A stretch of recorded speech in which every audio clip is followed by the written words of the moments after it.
City Council meeting to order for March 25th, 2019. Tonight's invocation will be led by Pastor Peterson of First Presbyterian Church, followed by the Pledge of Allegiance. If you'll all please stand. But before we do that, we're going to have a moment of silence for a fellow employee here, Chris Kohler, that gave 25 years to the city. So if you'll all please stand with me for a moment of silence.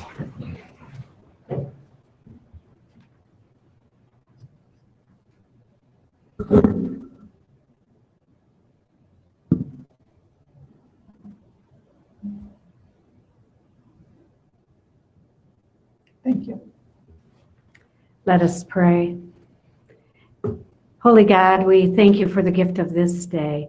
And I thank you, dear Lord, for the gift of these individuals who serve our community in such a strong way. I ask, oh God, this night that you would guide them in their decision making, that you would lead them in ways that would support this community in positive and community building ways.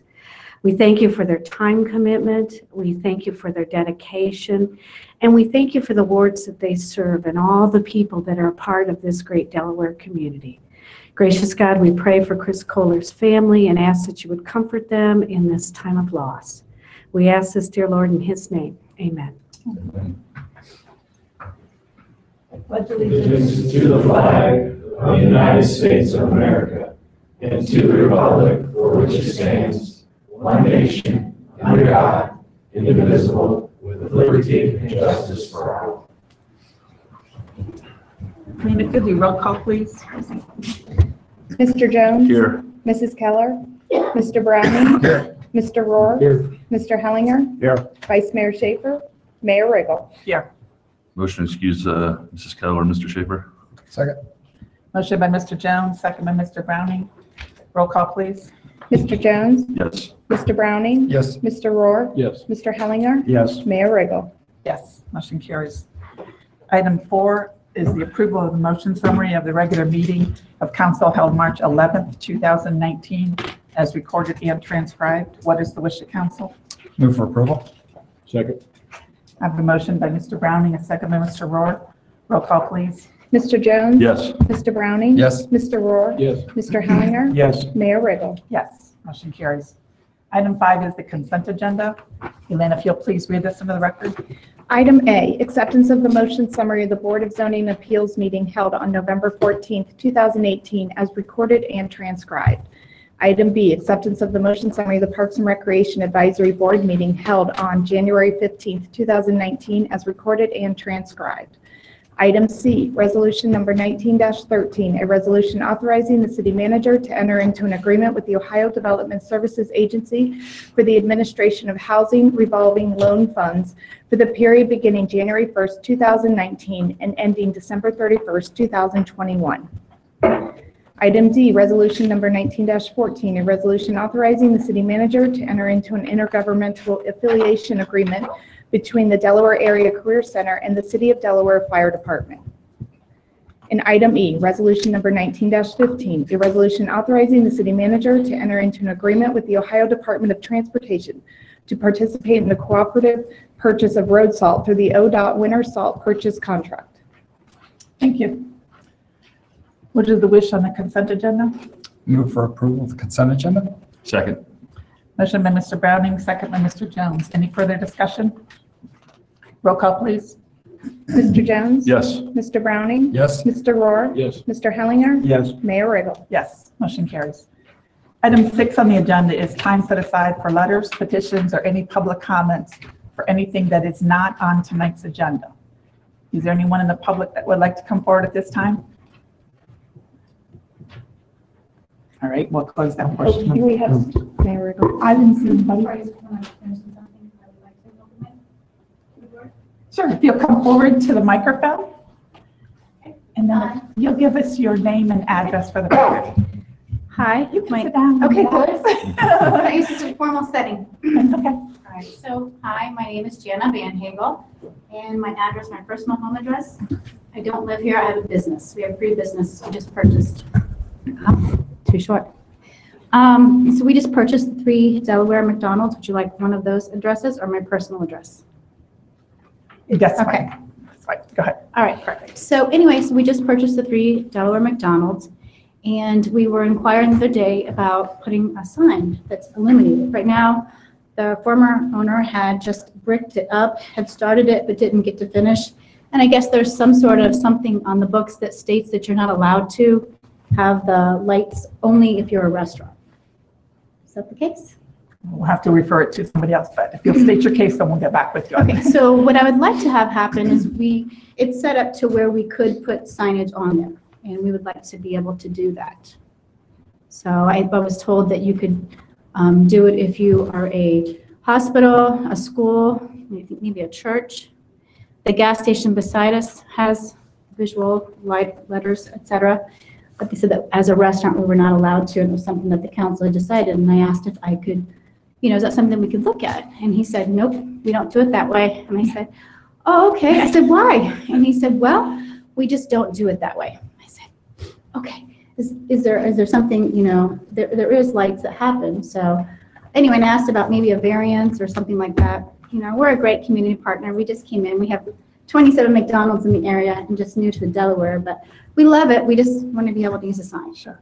I'm going to suggest that you come to City Council during the daytime hours and go to the planning department, which is the window when you first come up the stairs. That's where I started. And they said, that's who told me no. Yeah, Jenna, I'm glad you're here because we've been trying to get your contact information to set up a meeting and discuss it with you. There's a lot of history on all 3 McDonald's in the community and their development plan reviews, including that sign up on 23 that I think you'd benefit from hearing from. Of course, we could listen to what you might want to do as well. Perfect. So then, all right. Yeah. Thank you so much. So how do I do that? You have a card? I do want my phone. Okay. Yeah, I'll come. Okay. Anyone else in the public that would like to say anything at this time? Okay, we'll close that portion of it. And we'll do a staff update. Bill Farino's going to give us an update on Public Works, City Engineering. You missed the committee reports. No, nobody ever has them. Do you have a committee report? I don't. No. Okay, done. You're up, Bill. Did you like the TV? Thanks, Chris. Make sure this works All the before we agenda. start.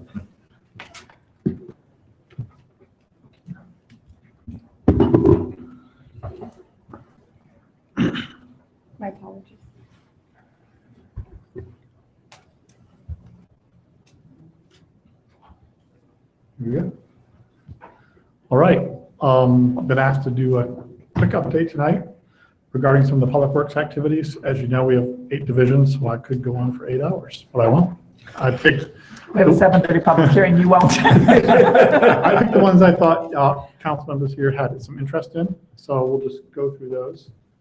First is the proposed auto-loading refuse collection vehicle. I know we reported we hope to have it in by the end of 18. It's been delayed through the manufacturer. They're telling us April 15th now. They'll be in. It's almost like a video game. The driver stays in the cockpit, gets to operate a joystick and pick up the refuse cans, auto-load and go to the next stop. So they're really excited about getting the piece of equipment. We really do hope it comes in on the 15th. We will do plenty of practice on it before we go out to the public and start trying to pick up the refuse cans. If we dump trash, obviously, in places other than the truck, we'll get out of the truck and pick up the trash. But all of our guys, all 14 guys are excited about this, and we really hope the pilot works out well and we can add these to the fleet, and it will help reduce shoulder and knee and ankle injuries. Next this year, we have our electric vehicle charging stations. If you've seen across the road, we've excavated, put the electric in. We'll actually be pouring concrete back again tomorrow. This is the first of 3 green initiatives we're talking about tonight. You see that's a sample of what the meter will look like out there. It'll be a two station charging point. We will have some interim signage going up that explains the rules of it, insisting that it's parking for EV vehicles only and while they're charging. There'll be additional legislation coming back before the body to actually talk about adding some more structure to our parking ordinance to actually talk about what fees and fines should be for abusing these stations. And that will come back probably in the next 2 or 3 meetings. We'll have that. But you'll actually see potentially by the end of this week those charge point meters going up. Then we have to do a little bit of cloud work, some programming work, and maybe have these things actually operating within 2 weeks. Our next initiative here is our Franklin Street parking lot. I think there's some recent questions on this. We're calling it an urban art initiative. The parking lot there is the parking lot behind Thurman's on North Franklin, just north of William Street. What you're seeing is the Methodist church there, and the circled area is the area now where we've consolidated all the trash refuse containers that the city operates in an effort to try to improve efficiency of trash collection, and it has worked really well. We finished that consolidation in late part of last year, too early to go into the second phase, which could be construct a traditional large enclosure around refuse cans, which may be unsightly and take up a lot, leave them the way they are, or what we actually presented when we brought this before the Parking and Safety for the parking changes was to potentially consider an urban art project, which if you look in the left there in the center is a typical brown refuse can we have. And our goal was to allow local artists through the Arts Council and other entities to potentially paint these in some lovely way and actually have, like say, urban art out there. It's very similar to what we have on East Woodard Street with the urban art out there, what's at the Arts Council, and to potentially use this location as to kind of give an attractant to the end of the parking lot where the dumpsters are. So we're looking for a little bit of feedback from that. We can go traditional dumpster enclosure. The drawbacks to that are dumpster enclosures lead to illegal dumping. A lot of people throw things over the fence, and especially in the evening hours.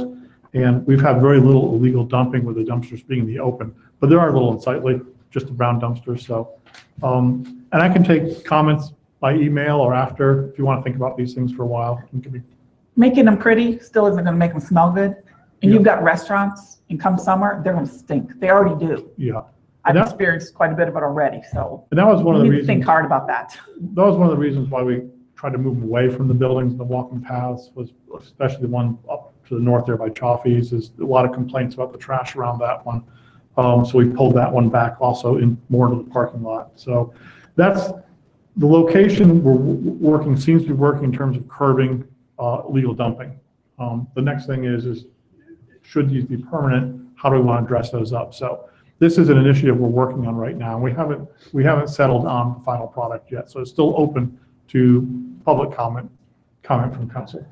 Bill, how often are those dumped? These ones are dumped a few times a week. Okay. Yep. And we dump them as often as we need to, so they don't overflow. And because they are all ours, we can dump them 4 times, 5 times, 6 times a week if needed. The heaviest use is the weekend, Friday, Saturday. But we require everyone else to put fences around their dumpsters when they build, and then we're not going to do it. Don't we Yep, need to no, follow by most do and example? some don't. They don't have the room for the enclosures. So the concept here is yes, and Mr. Ethel and I have talked about this in the past, that it's a different approach to trying to make something that's a necessary part of the community, which is refuse management, a little less distracting to look at. Okay. Next project is our next green initiative. This is the Cherry Street, it's a long name, Cherry Street Prairie Restoration, Pollinator Habitat, and Mill Run Trailhead. What it comes down to is, Mr. Hellinger's asked about this for some time. This is right, looking at the left side off of 23. It's the old recycling facilities. We've since removed both facilities, removed the gravel, the pavement, the glass, and brought topsoil in and leveled it off. The next part will be to working with the Parks Division is restoring we call it prairie habitat, a native Ohio prairie habitat, very similar to this center image type of vegetation you can see there. And we want to be heavy in the pollinator type habitat and pollinator flowers to attract as many pollinators. If you've been reading it all, pollinators are at risk. So we want to do our part in bringing pollinators back.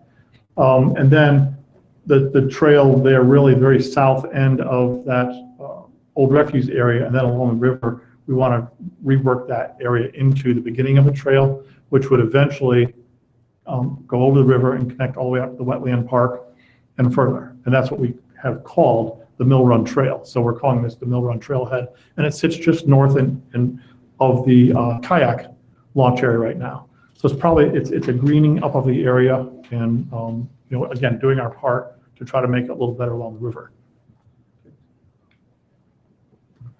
Next project, our third green initiative, is the solar energy pilot project out there at the refuse center, and you see the 80 panels set up right there. The picture doesn't do it justice. It's a lot bigger. Those panels is almost as long as the building. And the image right there, it's a real-time desktop application. I can watch the solar generation day by day. So as you look, what I really just took a snapshot there. The blue on the right is the end of last year, September, it came online. And then you're seeing the first 3 months, January, February, March, the energy production. So we're looking monthly at the total, and hopefully the middle part there, as it fills in, we're going to see some significant production. But the goal is we're also on our bills receiving the benefit, financial benefit, and the megawatt per month benefit of production, and we're hopefully going to be able to calculate the return on investment and see these panels paid off maybe within 8-10 years, at which time after that we're benefiting strictly from the energy savings. And so right now they are working. They work on cloudy days, they work early morning, they work on rainy days. So obviously on a bright sunny day they work a whole lot better. But we're able to watch this and monitor this, and we'll continue to bring back reports and to show you what our $88,000 investment is going to do for us. Traffic calming, we've talked a lot about this along the West Hell Drive project.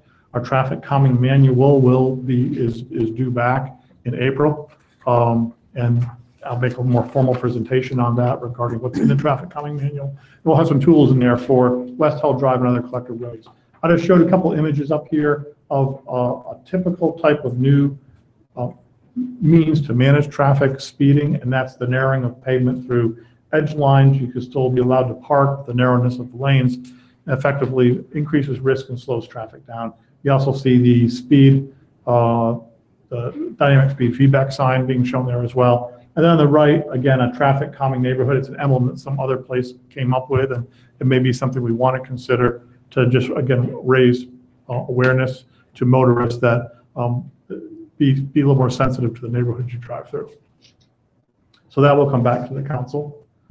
Then a complete streets policy also. We are in final stages now with Mid-Ohio Regional Planning Commission to develop this. There'll actually be a resolution or ordinance coming before this body that says we will be a complete streets community.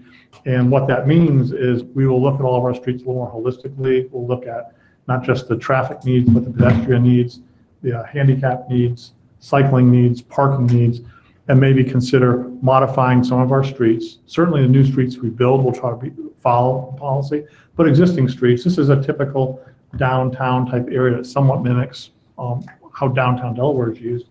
And you can see you have bike boulevards, very distinguishable sidewalk areas. You have landing areas in the middle of the lanes, refuge areas for, there's a person in a wheelchair here. Large pedestrian ways on both sides of the road, green space, a lot more greenery. These are all complete streets types elements.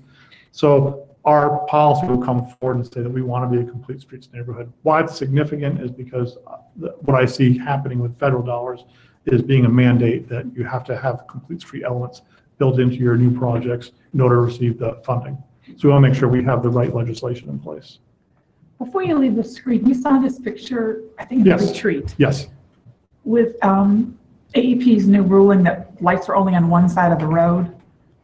Trees down the middle worry me because they're going to block the light. If the light's going to be able to cover both sidewalks, now all of a sudden we've stuck trees in the middle. What's this now going to do the opposite side of the street? Right. So actually, you're mixing up several meetings. I showed this at our transportation presentation. I go to a lot of recently. meetings. But yeah, your point's well taken. And keep in mind, this is just a concept that worked in this one location. We would fit our complete streets guidelines are designed for Delaware, for our type of use, our road use, our downtown, our business area, industrial parks, and residential. So we can put in whatever we want to, whatever elements we want to. And there's no specific requirement for streets on one side, both sides, flowers, things like that. And generally around Midwest, doing a lot of vegetation in the road is difficult because of using salt and brine in the winter time. Okay. It makes it hard. But we'll be able to tailor it for Delaware. Okay, good. Transportation plan update will also be coming to you this spring. It's already out, again, with our comprehensive planning group and now with our Citizens Academy are looking at draft versions of it. In 2004, we did a fairly comprehensive update for transportation and thoroughfare plan and road network. It's been a long time, it's been 15 years since we've updated that. A lot of things have been completed. but there's more work to be done. So we'll be bringing back some exhibits that show those projects remaining, those projects that were completed, and some projects that we're proposing to remove from the list. And that will, again, probably be a much more significant discussion. Our 5-year resurfacing strategy also is a project we're working on right now. We'll bring that back before the body, probably before Public Works Committee first, and actually lay out with the funding we do have what streets we can accomplish in the next 5 years, starting with those projects we have to do, working with ODOT, Community Development Block Grant funding, and then getting down to what discretionary funding we have. We'll also address necessary maintenance like patching and base repairs on our streets, and we have some very significant needs out there. Lastly, I've got Access Delaware here. We've worked through Access Delaware, created that halfway through last year and into the fall. And what I'm showing up there are all the projects now that are developed enough that we want to bring online, put as much information about these projects in terms of schedules, the purpose and need, the whys, update current status of the projects where they are, what you can expect, as well as try to strip off a lot of the questions we see on social media as to, well, why is this that way? In fact, we're asking a question out there right now regarding resurfacing East Central Avenue as a kind of a stopgap measure. We want to make sure we can take that information, post it here, so even though we work in a lot of social media venues, we can point back to Access Delaware and they can find very comprehensive information about any real project we have going on. So what's listed there, the ones off the top of my head that I think, some like overheight detection has been completed, but we still get questions. Let's put follow-up on there, let people know how it's working. So that will continue to develop, and we're going to start working with Lee to try to launch some more detailed information here fairly quickly. And that's the nutshell of interesting things happening in Public Works this year. If there's any other questions, or you want to let some of those things sink in, and just email me with your additional questions about downtown streetscapes and dumpsters in Franklin, I'm glad to receive those. Okay. Thank you very much. Thank you.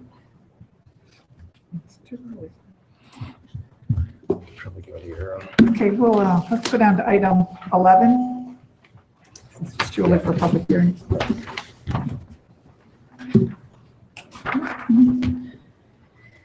Resolution number 19-16, a resolution expressing council's direction regarding the special events policy enhancements. And this would normally be handled by our assistant city manager, who's not with us this evening. This is we spent some time just talking about this at the last meeting and the meeting before. This really sets really some parameters for special events and trying to capture some of the costs associated with the events. As the note points out, we have over 40 events, 40 special events that come into our community annually.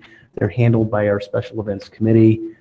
We have representatives, Lee Yoakum is on that, members of Bill's staff and others who meet, the police chief, Bruce Pijanowski, who just spent a lot of time with those special events and trying to figure out a good way a fair way to recapture, to offset some of our costs associated with those. So what you have before you tonight is a recommendation on that. I know there is somebody in the audience who I think sent a note to Councilman Browning regarding that. If you have any questions, myself or Mr. Yoakum would be happy to answer them. Any questions for Tom? I don't mind if the person that hears, if they'd like to come forward this time. Hi, come forward to the microphone, and if you'll give us your name and address, and give us your thoughts. I believe you're with the Arts Festival? Yes, ma'am. My name is Mark Hardiman. I live at 7981 Perry Road, Delaware. I've been kind of talking with Lee off and on for a few months about this because it has the potential to affect us because we're a relatively big event and we use a lot of the city services, and you guys have been fabulous. And Jim reached out to us through our website, and so we spent some time on the phone the other night talking about it. And this is the first that I've heard that there is a preliminary policy up for discussion. So I just thought it would be helpful if I was just interested to hear about it, I guess, more than anything. And so I'm open to questions. Obviously, as I told Jim the other night, I can be very selfish about this and say, of course, we don't want to see this. But I also understand where you guys are. It's a lot of money that you guys spend during the year for all of these special events. And so it's a rock and a hard place kind of a thing, I think. Which events benefit the city the most? Which of the events are kind of flat? Do we look at limiting the number of events as opposed to charging, or it's a combination of both? I think there's a lot of ideas that are up for potential discussion. And I don't know whether, I know you guys have talked to some of the other municipalities about how they handle them and things like that. And I don't know if you've talked to other special events organizers about their feelings on it. I'm certainly available, or anybody on our committee, to throw out any information that you may need at any time. That's not a problem. So again, this sounds like it's very early days, and I just kind of wanted to get in on it that way, because as our event's coming up in May, and then we kind of go through a dead period of the summer, and then we start back up in the fall. So I'm trying to think ahead for budgeting reasons and things like that for next year. And I just like to be ahead of things. I don't want to be backtracking to try and figure out stuff like that. So that's kind of why I came tonight, just to offer up our thoughts and answer any questions that you guys might have that I might be able to answer. Right. Well, Mrs. Walker has done most of the work on this, done all the staff work. I don't have mine with me. I can't remember what the Arts Festival contributed. Did anybody have that paperwork with them? Yeah. Wish I had that piece of paper with me. Do you have it? Bruce has got it, I think. He's looking.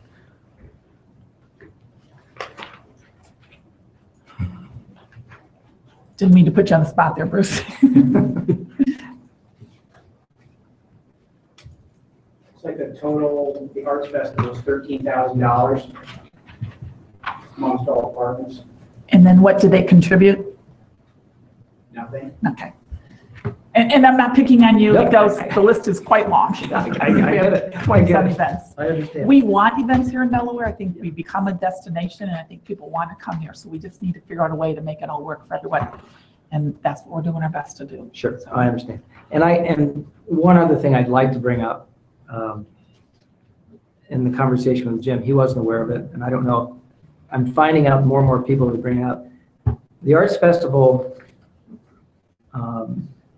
hands out $20,000 a year in scholarships to local students who are pursuing it in college. We also give out $10,000 worth of grants to local art teachers who need projects, supplies, stuff like that.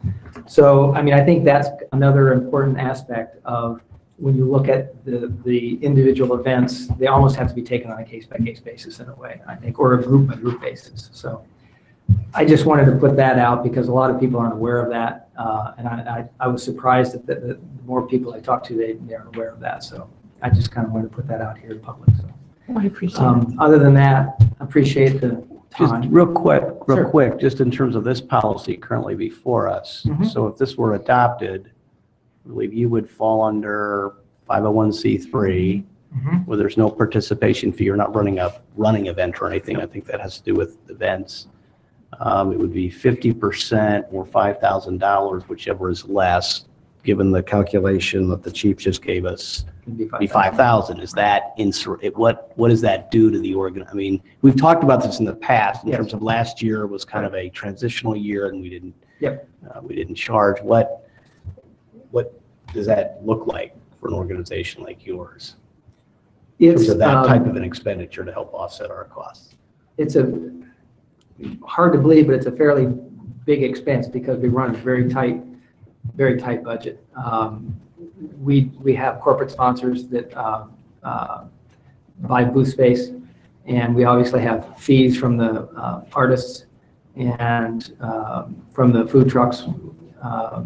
But then, what we're trying to do is, we have to cover our expenses, plus then we have to budget a certain amount of money for scholarships and grants. So even though $5,000 doesn't seem like a lot, relatively speaking. It's fairly impactful. We would have to look for more income sources. We would have to do something to try and offset that. Finding more event sponsors, finding a title sponsor for the event. Maybe the city of Delaware would like to be our title sponsor for the event. Something like that. So it isn't something that it's like, sure, that's no problem. We'll just put that in the budget and it's not a big deal. It's a fairly tight,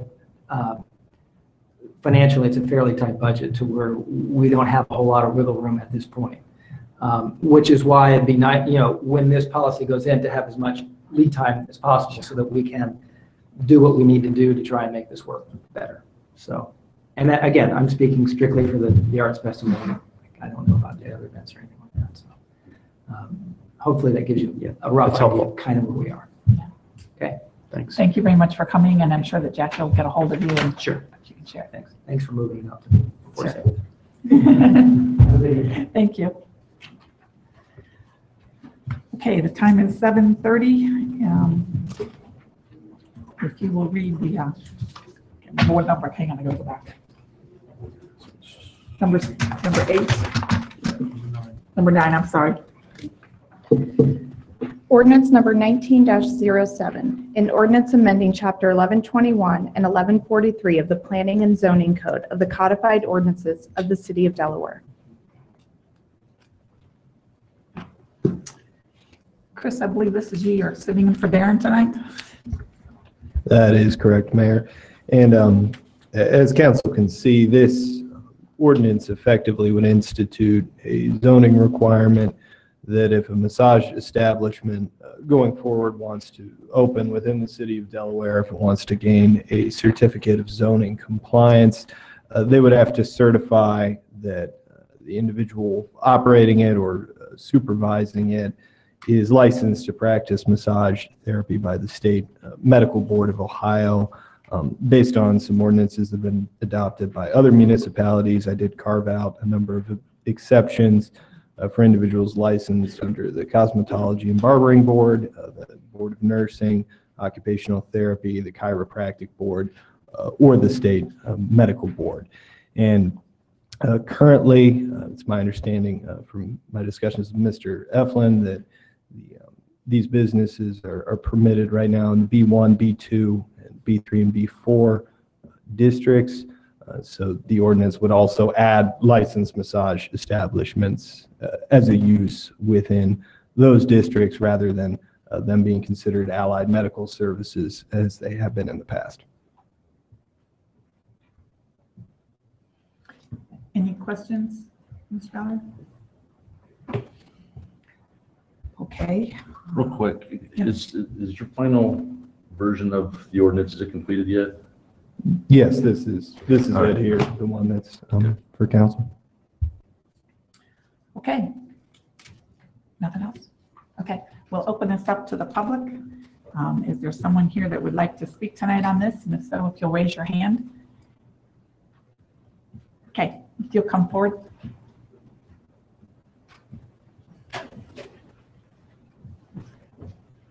And of course, you'll have to give your name and address for the record. Susan McGrail, 268 Sylvan Drive, Delaware, Ohio. I apologize, we're late. I'm taking care of my 92-year-old who recently had an injury. So I apologize. Okay. I did submit the ordinance from Westerville. I'm not sure how much has been adopted or how. I would kind of like to know where we're going with this, because I see this as just such a huge human rights violation and public health concern if they're not licensed massage therapists. And with the recent, I think you got the article on the recent arrest. I didn't see him there, but the New York tag is there a lot in the parking lot. That says something to me, that why is there a New York car parked there? Why are the girls living there? Why are the girls cooking there and not leaving? It just screams of human rights violation. So that's my concern. And also, again, if you don't have it licensed and it's not under some type of health department, if we're going to have a massage parlor that's pandering sex, they need to have STDs and all these other things checked, hepatitis, all of that. So with that, I apologize because I don't know what the form is of this new ordinance, or how you would, are you going to regulate, or we decided, the last time was kind of, we'll give it to the police or we'll do an ordinance? Chris, you want to answer these? Yes, this is through zoning, basically. So if Okay. someone wants to open a business and obtain the certificate of zoning compliance necessary to do so, they are going to have to certify to our planning department that they possess state licensure to practice massage therapy. They would have to be a state licensed massage therapist. Yes, ma'am. Would they have to provide an address that they live outside the parlor in which they're running? That is not currently a provision in this ordinance. That would be a concern, because they could end up licensing one person and having other people living there. The Westerville ordinance, their loophole is they wanted to close that by making sure that anybody working there had a separate address from what the business was, even if they were licensed, that they had to have a residence. Wherever it was, I mean, it could be anywhere, but it just couldn't be there. See, I agree with Mrs. McGrail on this, because some of the, with the article that you forwarded and some of the due diligence I've done, it seems to be, correct me if I'm wrong, since you know far about this line, but it seems to be I don't know, always seems to be the fact that when there's human trafficking, there's like, they're living there, they're eating there. And what's the ordinance, Dave? I mean, as a business in general, I mean, is it out of line? I guess it goes back to you, Chris. If with this ordinance, with this type of business, can that be integrated into the ordinance that you can't have people living in this type of business? It can. Westerville's is that way, yeah. Okay. I can tell you in general, typically in our business districts, as the code is written today, residential is not permitted with the exception of downtown. Obviously, we have upper story residential in the downtown area. And in some of our planned development districts, we might allow the same kind of mixture of uses. But for the base zoning districts, typically residential is not allowed within those districts. So that could be one way under the current ordinance that's I agree with that, addressed. because like I said, from what I've been studying, I mean, walks like a duck, it seems to be the operation. Mm-hmm. So I think that's something we should really consider adding into that. If there's some way of writing it in that's during this process to verify that, or have an applicant sign that nobody will live there as well, that's easy to administer, that's be fine with me. I don't In know order what to Chris have a thinks. license, you would have to have a valid passport and also have it in your possession, which the girls at the 2211 do not have, which is unfortunate for them. The parlor that was busted in Linworth, all of the girls were offered citizenship and protection within the U.S. They all wanted to go home. They came here thinking they were working, and they weren't. So this is just, aside from just the massage parlor, and the recent article that you all read, it brings it to the light, and the fact that they're maneuvering these capillaries of human trafficking through our small towns, and it's hard to catch up with it. I mean, just when it's like whack-a-mole. Just when you get one down, there's another one. On Sawmill Road, you see the girls out there washing off with a hose in the backyard, and they're working on that one now. It's just, so I appreciate all the work you're doing. I just want to warn you, working in human trafficking and knowing how this goes, and having the Arnold Classic here and all of the things in the red line on Route 23, we've got problems. And if we don't shut it down, we're going to have more problems. And I don't really want it in our community. And I don't want those girls to be victimized in my city. Thank you. Just close the loopholes. Westerville's one was brilliant, word for word. Okay, Thanks. thank you. Mr. McGrail, you signed up also? Thank you, Dr. John McGrail, Delaware resident, 268 Sylvan Drive, Delaware. So I would just reiterate what Susan said, and my concern is that I just don't want to see the city of Delaware a victim because we don't have proper alignment of our rules and regulations and ordinances. And so some towns are easy pickings. Unfortunately, I was just reading today because I'm currently a state part-time employee, And the state legislature's been sitting on a regulation since 2016. They don't say why, but the new legislature is still kicking this around as to what to do with unlicensed massage centers. And from a medical perspective, I just feel that if someone has spent time, a year or two, and then gotten a license, and they can do massages and if they're licensed by the medical board, that they should have the opportunity to practice than someone coming in without a license, without the necessary medical checks and balances that are required in the law under the medical board to set up an establishment. And to me, it's kind of seedy, but that's just my opinion. I'd like Delaware not to have that appeal. Thank you. And you understand that this is, those that are here now are grandfathered in. This is moving forward, just so that we're all on the same page. I Okay. mean, you get one, like mice, you got one, you got 10. So. Okay. Is there anyone else in the audience that would like to come forward on this? Yes. Elaine, I think you have a letter to read from a business owner. Correct. I received an email yesterday, Sunday, March 24th at 10:04 a.m. From and I apologize now for the name mispronunciation, Chuan Zhang. So I apologize. And it said, "Dear members of City Council, I received your letter dated March 7, 2019. Thank you for the opportunity to have my comments read into the record. I'm an immigrant from China who for many years dreamed of owning my own business in the United States of America. After much effort and sacrifice, I am very fortunate to have fulfilled this dream. I now own a business in the wonderful community of Delaware, Ohio. I realize that the Delaware City Council must act to protect the health, safety, and welfare of the community. I respectfully submit to you that my business poses no threat to these interests. I say this in the light of the proposed ordinance being considered today, which appears to address the illegal actions of others that have been publicized in recent months. Please do not stereotype me due to the actions of others or the basis of false information that has spread about my business. I have no connection to business owners who broke the law either here or in other states. I fully agree that the unlawful actions of those individuals and businesses need to cease. I am not that type of business person.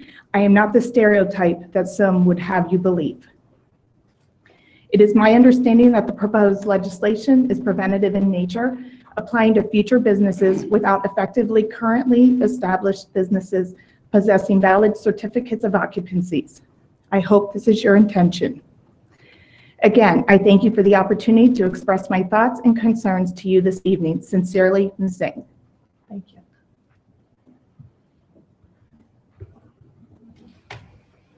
Thoughts from council? Do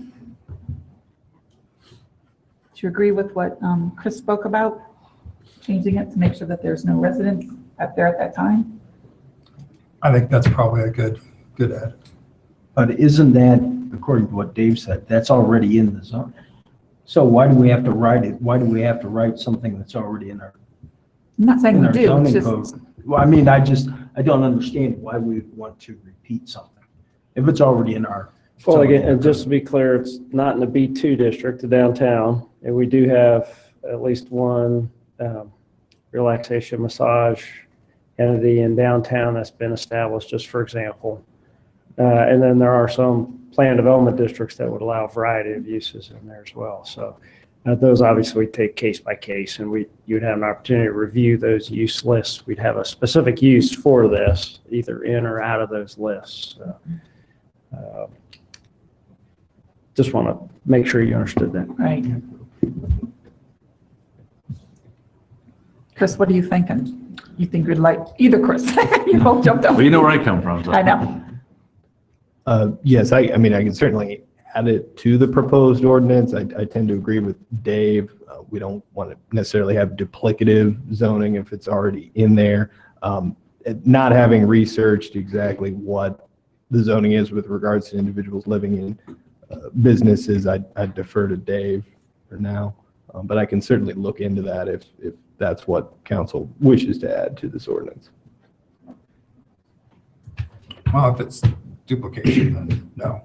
So, Does it depend on the type of building it is, I guess is my question. I know when we prosecuted the human trafficking case in Powell, that was on a strip mall, so it was a business only, so nobody was allowed to live there. So we went in actually because people were living there, but I'm wondering if some people have businesses in their homes. Would that come into play? If you had a residential business with a massage license, then you could have people living there and working there. As it brings to mind the one up on 23 that is a house that is now, that was a house. Well, it's in a business district up on 23. I think the point is, Jermaine, that we're probably not going to get to an answer for you tonight, but something we need to look into. And what it makes me think of, Councilman, is home-based business and home occupation, where you do have massage therapists working out of their home. Obviously, it could either be out of their home or they go travel around to clients, but obviously they're living in their home as a home-based occupation, so that's something else to consider as well.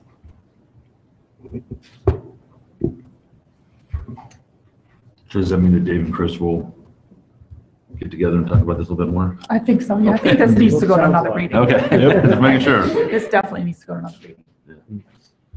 Yeah, I'd just like to say that, prior to coming to the night's meeting, went out there and did a couple internet searches, looking for different verbiage, massage services, massage parlors, what have you, looking for what it came back with for Delaware, the Delaware area, and then I tried to, because it was showing it on a map, tried to zone it down. So anywhere between 10 and 18 establishments showed up. And some of those you would not think would be massage, like Dr. Breaker. Okay, that shows up when you do a search for massage services. I think you get a massage in your feet there. I'm not quite sure. Probably. I don't know. But there's a wide scope of services that are provided. My issue with this, and let's be totally upfront, gone to human trafficking things, fully aware of that as an issue. But I think we're taking an elephant gun to a mouse. I think this is somewhat overreactive in that just because you have a medical license doesn't mean you're immune from sexual assault, from providing sexual services, whatever that is. So, all those things can still apply. All you're saying is your barrier to entry is higher. You have somehow gotten this certificate through training or what have you. But it doesn't make you any better or any worse person than somebody that doesn't have that. So from that standpoint, I think it's important that we really look and consider what we're trying to do, and consider that, again, a certificate, piece of paper does not mean anything. There's lots of doctors out there, I'm sure, that are involved in human trafficking. So it doesn't make you above the law by any means. So I think it's important for us to really look at this, identify what the issue is, because the issue, prostitution, human trafficking, been around forever. It will still be around, even after we do this, or whatever we do. It's not going to go away. All we can do is look and try and identify what the causes of that are within our community and ensure that those sources are minimized. And it's not the provider, because without the need for the service, there won't be a provider. So you have to kind of look a little bit beyond. I read an article here the last couple of days about the Patriot Zone. And it was going, hey, the guy's a billionaire, he's got all this money, he's got all this. Why is he going to prostitutes? There's a bigger issue here somewhere in the human condition, what have you. And I think that is really more that we need to be focused on, other than kind of a feel-good idea that, oh, well, we're just going to pass this and now it's not our problem. So that's all. I don't think this is a feel-good idea. Well, I don't, Not at all. okay, I don't believe it's an effective idea. I hear what you're saying, and I agree with you 100%. It's a bigger picture, but I can't control the bigger picture. All I can control is the ordinances in the city of Delaware. Exactly. And so my opinion is if I can have any little smidge to keep it out of Delaware, that's what I want to do. That's all I can do. I can't control the history of, of illegal activities or, on a big scale picture. I can control what I can do from this seat right here for the city of Delaware. It's the way I look at it. And there's no guarantee that's going to happen, but we need to do everything we can to keep it out of Delaware is what I'm looking at. And that, granted, that piece of paper is not going to help completely, but at least we know that they've been to the state, they're certified, they're doing what they're supposed to do. To me, if somebody wants to come to Delaware to do that type of business, at least there's a roadblock in the way that says, I'm not going to waste my, let's not look at Delaware. Unfortunately, let's look someplace else, but again, I can't control any place else. That's my thought process. Chris, I have a question for you on the ordinance as it is written. Yes. Does it not, it just says that the person, the overseer has to be licensed, correct? It doesn't say that everybody that's providing the service has to be licensed. Yes, at this point, it's under supervision. So it can be kind of like an EMS thing. You got the doctor and then you got a bunch of people that are working on the, under him. But the EMS service can't exist without that director of medical services. So that's kind of the same thing. We're saying you have somebody with a piece of paper saying they're a licensed massage therapist, but you could still have any number of unlicensed people working under that person. Theoretically, yes. And if that's something that council wants to include, they'd have to certify that every single provider there is licensed. That's something we. I must have misunderstood because I was in the impression that was the case. I thought it was everybody who. Yeah, I think part of the reason Darren and I had originally contemplated that language was the concern that with the exemptions, for instance, with the example of a chiropractor, you could have someone who's an assistant for a chiropractor who doesn't have a license issued by the chiropractic board, but helps provide the adjustments. And therefore, if they're doing that, are they technically in violation of the statute there? Because they don't actually hold that licensure, even though they're engaged in a legitimate medical activity. And that's part of the reason that Darren and I had built in that language of under the supervision of. But going to your point, Councilman, that is a legitimate point, and that's something I can address.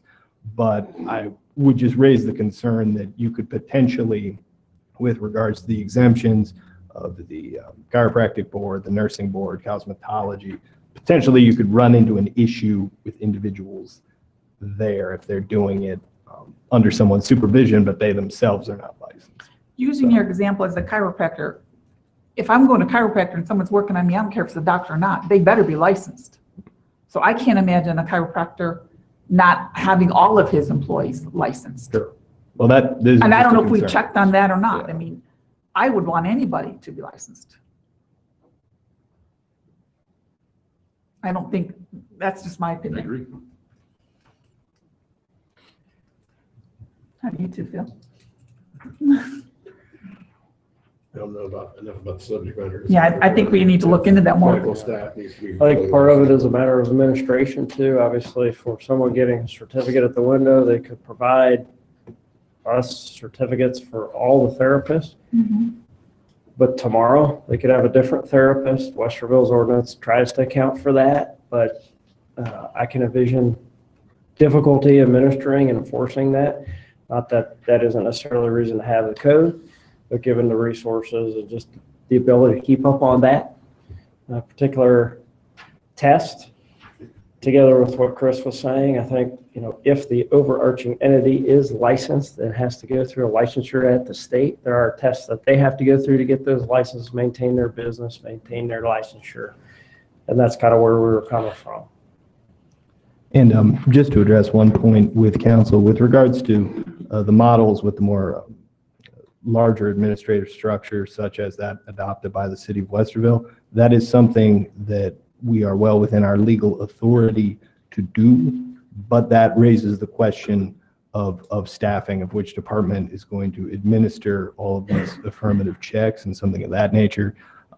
Obviously, given the legal department doesn't have the staff to administer something of that nature, so I can't opine as to other departments if anyone would have the capacity to do so. So that was part of the reason staff had adopted this approach through the zoning code rather than establishing an administrative structure of inspections and licensure and things of that nature. That is something that we are well within our legal authority to do, and many municipalities have done, but that's a question there of how the resources would be allocated to do that. So I wonder if, once the state gives a license, if they go back and check. And what comes to my mind is if you go to a nail salon, every person that does your nails has to be licensed, and their license is hanging behind them on the wall. And I know the state comes in and checks all those. Yeah, They check for plumbing. The state medical board has investigators that check massage parlors as well, so. So I think everyone that's working there should be licensed. That's why I think using the state as our framework makes sense, because they have people that can do that. Mr. Gabriel wants a comment. Yes, come back up to the microphone. State again. Yes, please. Susan McGrail, 268 Sylvan Drive, Delaware, Ohio. There are people watching on YouTube, and I just want to make sure they know who you are. That's fine. I worked in an emergency room. I was a sexual assault assistant on these girls and on call and on pager. I also was part of the Sexual Assault Coalition, and we wrote the sexual assault protocol for all the ERs here in Ohio. What I cannot defend is ignorance. And the comment about doctors who are sexually assaulting just really offends me to the bone. Because I work with these guys who have worked for pennies to take care of these women and to help out. And some of them are without reimbursement. And this can be stopped. And the one thing that really bothers me is that I have the ad for our massage parlor. The woman who wrote in that, you know, she can be grandfathered in. I talked to those girls and they don't have passports. And they said Wendy holds their passports is what they said in their best English.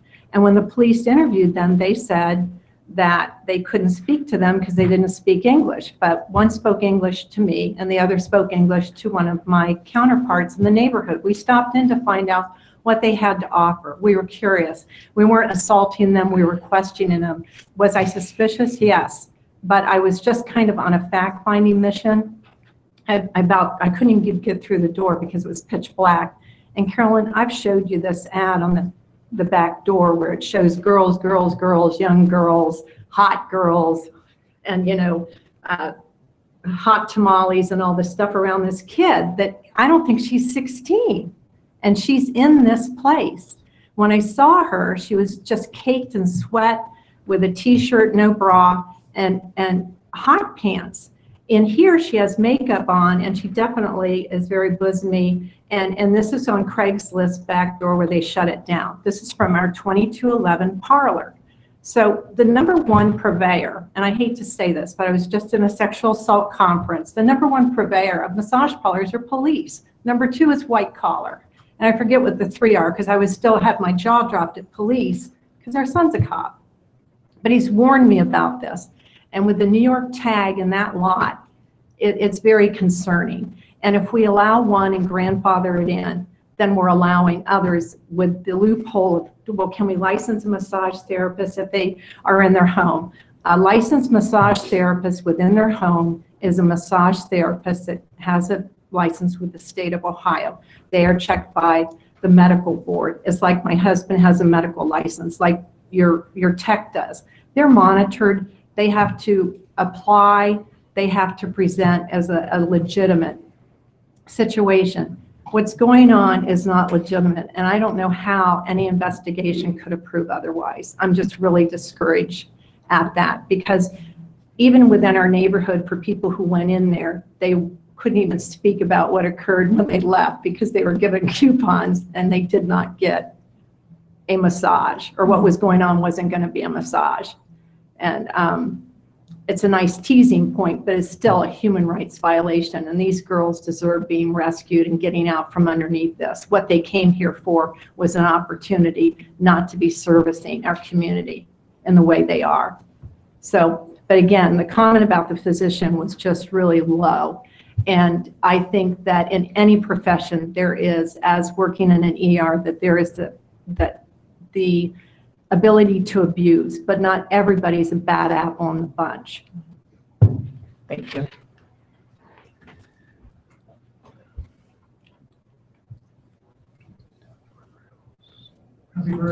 Okay.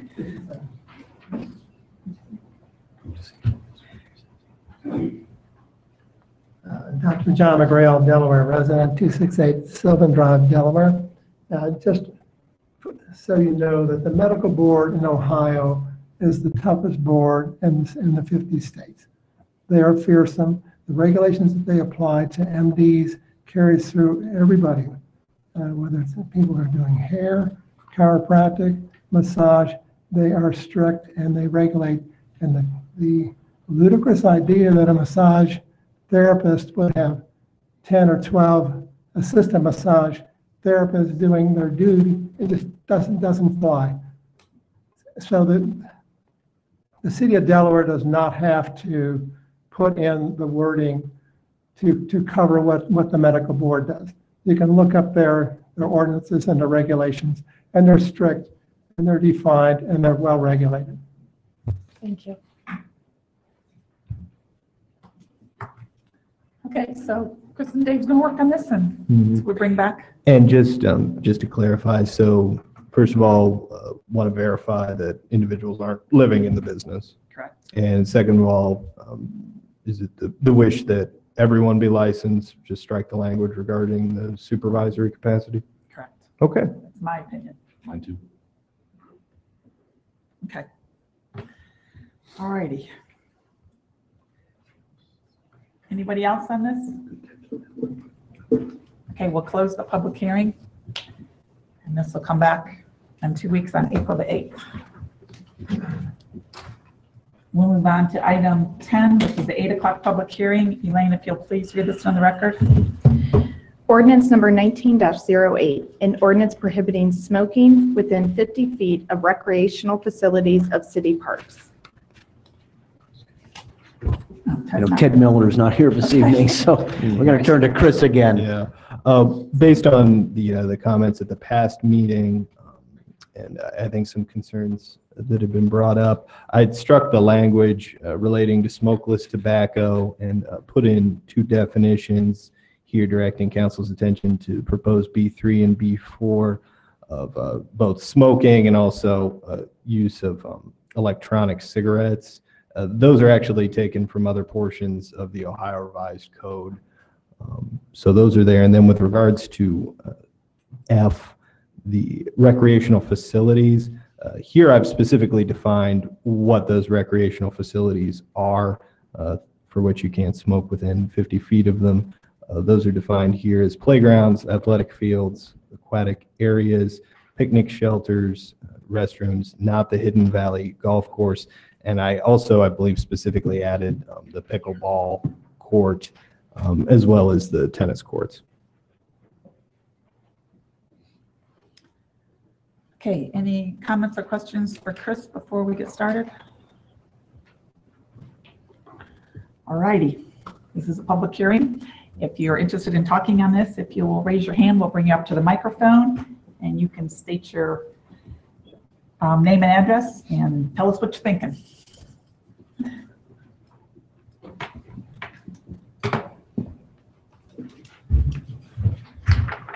Thank you very much. I'm Leonard Fisher of 2020 Park Lawn Drive in beautiful downtown Lewis Center, Ohio. And before I start, I've got to tell you that I also represent Delaware County down at the Mid-Ohio Regional Planning Commission, Citizens Advisory Commission. And when I saw this slide presentation up here today, you can't imagine how tickled I was because we're on the cutting edge.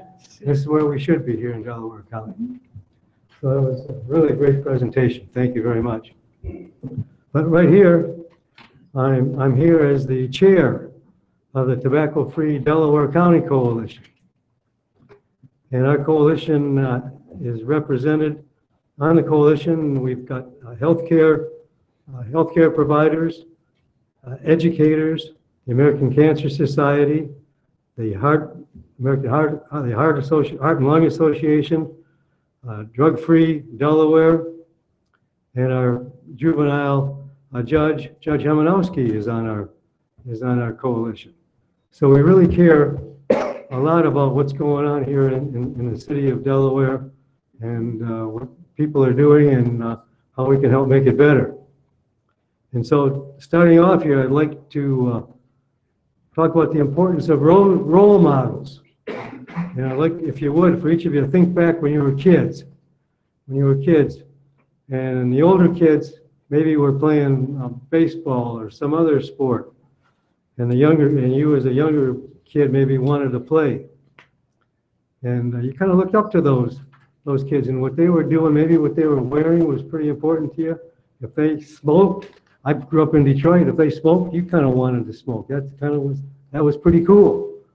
And I think that goes on all over, everywhere. When I was a teenager, I played hockey. My little brother decided he wanted to play hockey because I played hockey. I was kind of proud that I was his role model. People are playing golf. You've got a caddy out there watching the golfers, or if you're just watching golf or you see what the golfers are doing, if they're smoking, that might be the kind of thing you want to do. I remember I was just so lucky that I went to a high school where 95% of all the kids went to college. So I kind of wanted to go to college, and I'm real glad that happened. Otherwise, I probably wouldn't have gone to college. In the Army, I've heard talk that some of these tobacco laws are kind of counter to the fact that if a person's old enough to fight for their country, they should be old enough to smoke. Well, I'm here to tell you that the Army doesn't allow smoking anymore. They've finally understood, they finally understand what the evilness of tobacco, if you will. And you don't smoke on any kind of an Army base. Smoking in parks, I guess I feel contrary to some of the wording that we just heard, that the whole park is a recreational facility. That's kind of the definition of a park. Is that it's a recreation. You might have one day people are doing one thing in one part of the park, and another day they're doing something in another part of the park. So you kind of have to be thinking about where the role models are going to be and who's going to be watching. So I just feel, to be brief, that we should do everything we can to keep youngsters from becoming hooked. So our coalition as a whole supports the idea of a 100% tobacco-free park policy. I don't know any other way to say it. Thank you. All right, thank you. Linda Diamond, if you'd like to come up.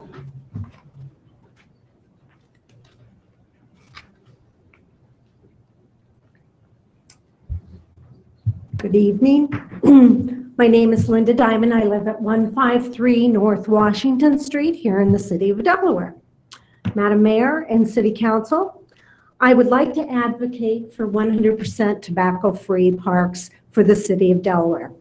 First, by having a 100% tobacco-free policy, it does not mean you're asking people not to use tobacco.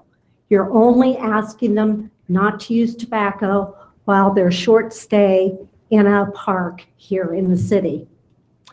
Another thing it does is it helps health.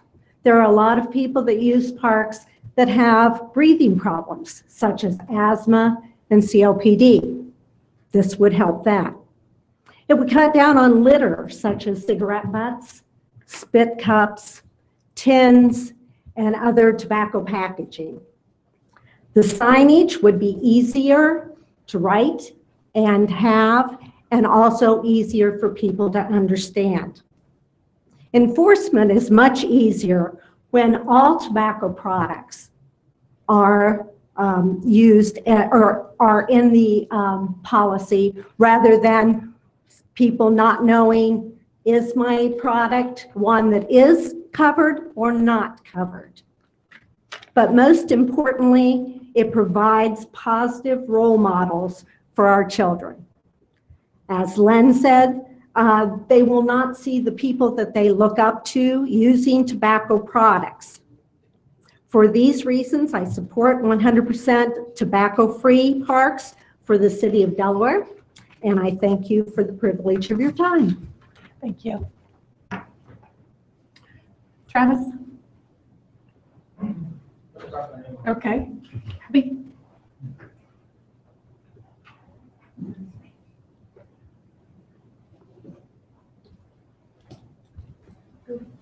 Good evening.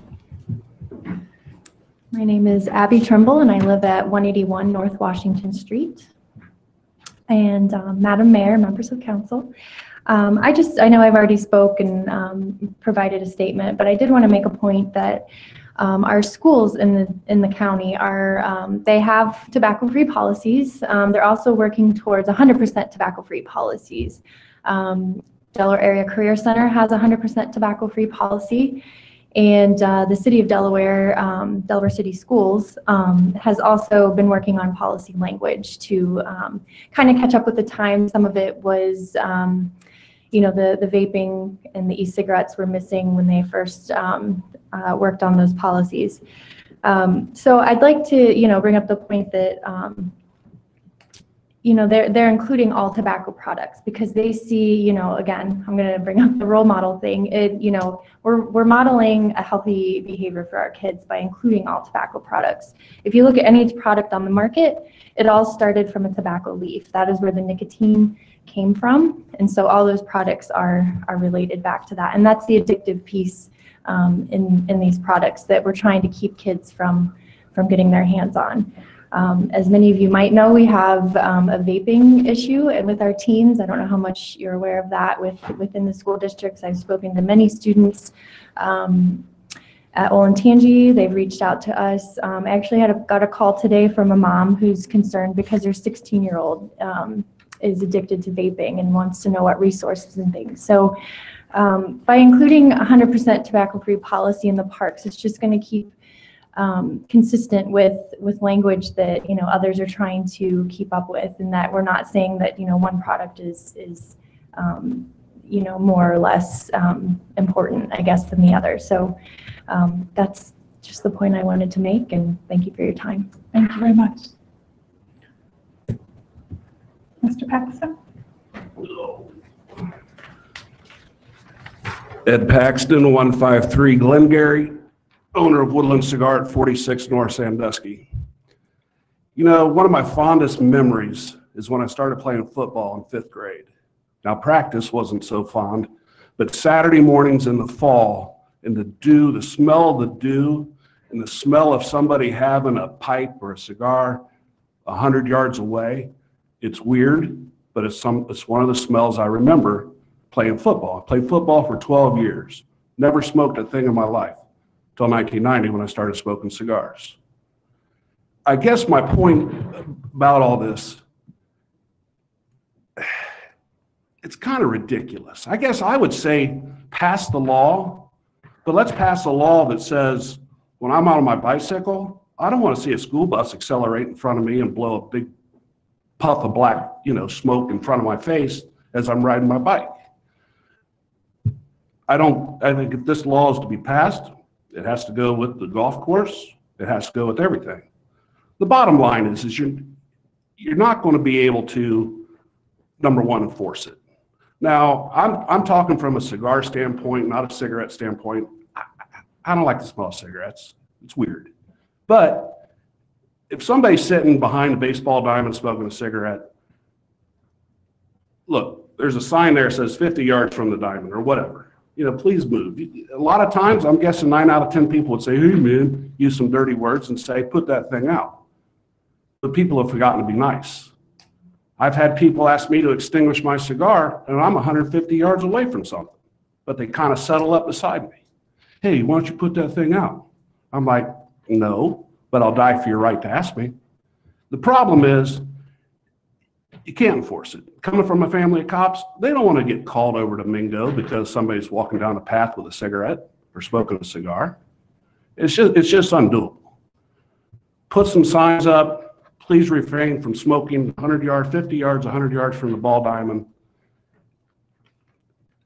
It just drives me nuts. And I'm speaking mostly from a cigar standpoint. But the other part of it is the coalitions and the tobacco frees. I get it. The hypocrisy is what kills me. There's probably nobody in that health department. Oh, by the way, congratulations on the #1 healthiest county. There's probably not half those people that could outswim me. I'm a 300-pound cigar smoker. I smoke 4 or 5 cigars a day, perfect blood pressure, no problems. I mean, a little loose up here. But other than that, the hypocrisy kills me. But if you're going to do it, give every smoking taxpayer in the city a rebate. Make sure the folks at the health department don't smoke. And just make sure that every park's included. That's all I have to say. Thank you very much. Thank you. Anyone else that would like to speak on this? Okay.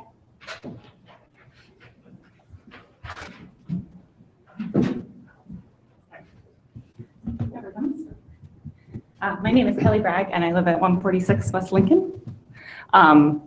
I wasn't really planning on talking before I got here, but I just want to say I am in public health, and I think that we know that the science behind people being exposed to tobacco is very, very bad from a secondhand smoke perspective.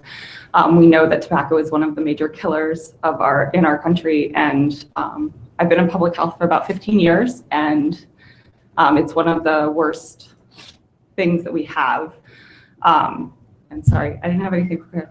And I have a 5-year-old son, and we go to the parks all the time, and nothing bothers me more than walking through a puff of smoke or seeing cigarette butts on the ground, because when he wasn't always 5, and when he was 1, he would pick them up, and it causes a big issue, and nobody wants their 1-year-old sticking a cigarette butt or a piece of tobacco in their mouth. And from a very personal perspective, my father smoked for much of his life, and now I'm watching the impact of that kill him. So I think anything we can do that limits any amount of tobacco that somebody consumes is the right thing to do. Thank you, Kelly. Yes. Yeah. Did you want to come forward? Yes. I'm Carrie Joy Coit, and I just became part of the Tobacco Free Delaware. And I live at 528 San Fran Court. I just moved, sorry. I think it's interesting because I really kind of agree with the tobacco free. So let me give you my experience since I've been here since September of 2018. I clean up a lot of cigarette butts out of Ross Park. I'm cleaning up a lot of cigar pieces, the little cups that people spit in, and I have to clean all this up before the kids come. So for me, if you smoke, you don't smoke, clean your trash up. It's about litter. You know, every person, there's not always that little container around for you to put those butts in. So then what it also attracts is the homeless population. So then they come through the park, and then they're looking for the cigarette butts, and then they turn over our cans and they're looking for things because they know that people can smoke. The other thing is the parents from Woodward. They'll step over into Ross Park by the gardens and they'll smoke because they can't smoke on the school's property. So then now guess what we have to do? We have to go clean up that little section around it because you can't even grow your vegetables without dealing with cigarette smoke. So I think it's a matter of if smokers were more thoughtful. But unfortunately, we can't control that because that's the bigger picture. So how do we control that? We say, well, you just can't be here and do that because other people have to clean up their mess. So I think it's a little bit not just about the kids as well, because I mean, I'm concerned about the kids, but I'm also concerned about all the other things that come along with it. You know, they shouldn't have to smell it. They shouldn't have to see the cigarette butts, and I shouldn't have to clean up behind smokers in Ross Park. Thank you. Yes, Tom.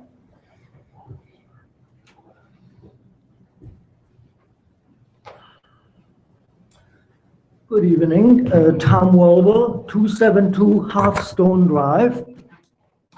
I'm actually here as an official representative of Sustainable Delaware, Ohio.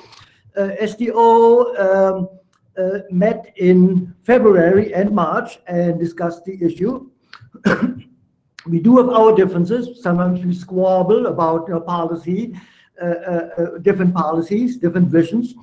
But SDO is unanimous. We have smokers, but the vote, was unanimous. SDO would like to see 100% tobacco-free parks in the city of Delaware. According to my math, only 3% of Delaware's total square mileage is designated parkland. Only 3%. Smokers have, 97% elsewhere where they can smoke. I think our parks are precious.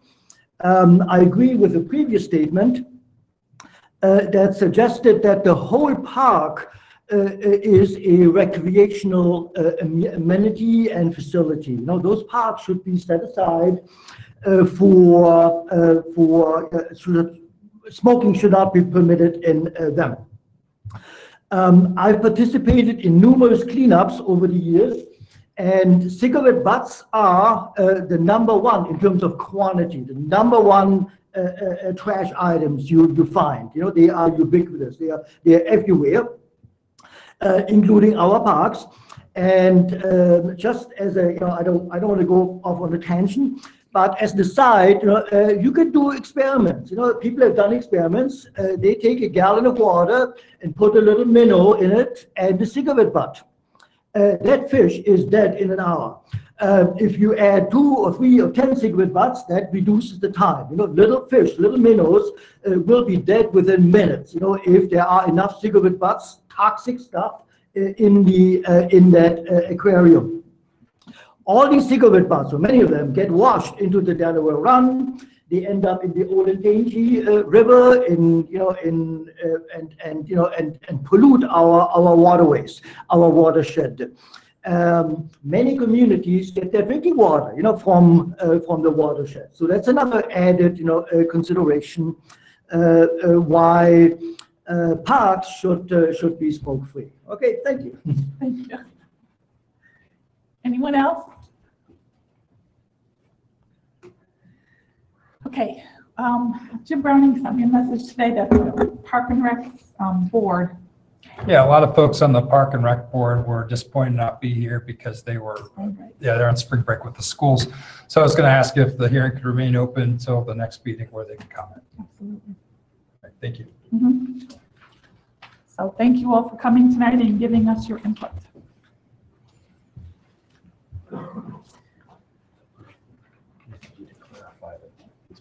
You're going to continue it.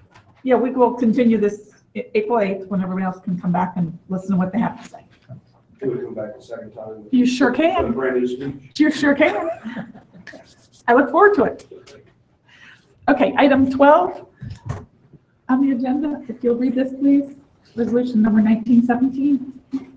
Resolution number 19-17, a resolution accepting the recommendations of the Delaware City Tax Incentive Review Council on the status of the 2018 Community Reinvestment Area Enterprise Zone and Tax Increment Financing Programs. Thank you. Mr. Hughes? Good evening, Madam Mayor, members of council. We come before you this evening with our annual report of the findings of the Tax Incentive Review Council. As you know, this is a requirement by state law that we do this each year to make sure that the companies that are receiving incentives from us locally are abiding by the commitments they made with those incentives. This year, the Tax Incentive Review Council reviewed 15 active community reinvestment area abatements. Of those, 11 were found to be in compliance and recommend to you a continuance of those. One of those actually, I'll note, was for Toolmatics, and that's actually expired at the end of last year. It expired, so you'll pass continuance, but we can't pass expiration anymore. That actually used to be a thing that you could do, but they took that off the the recommendations, the state did. One of those, Charter NEX, missed their commitments by one full-time employee equivalent. However, their original commitment of payroll was $200,000, and they far exceeded that with $523,456. So the committee found them not in compliance because they were off by one FTE. However, recommended continuance because of the very, very high payroll that the company's carrying right now. 3 of the CRAs out of the 15 were found in non-compliance simply because they're within their 3-year mandatory grace period. So when we do give the abatements, they have 3 years to ramp up to the commitments that they make as part of their abatements. And those 3 were still within that 3 years and are making progress towards achieving their commitments. So they found them in non-compliance, but recommended continuance to allow them to get to the 3 years.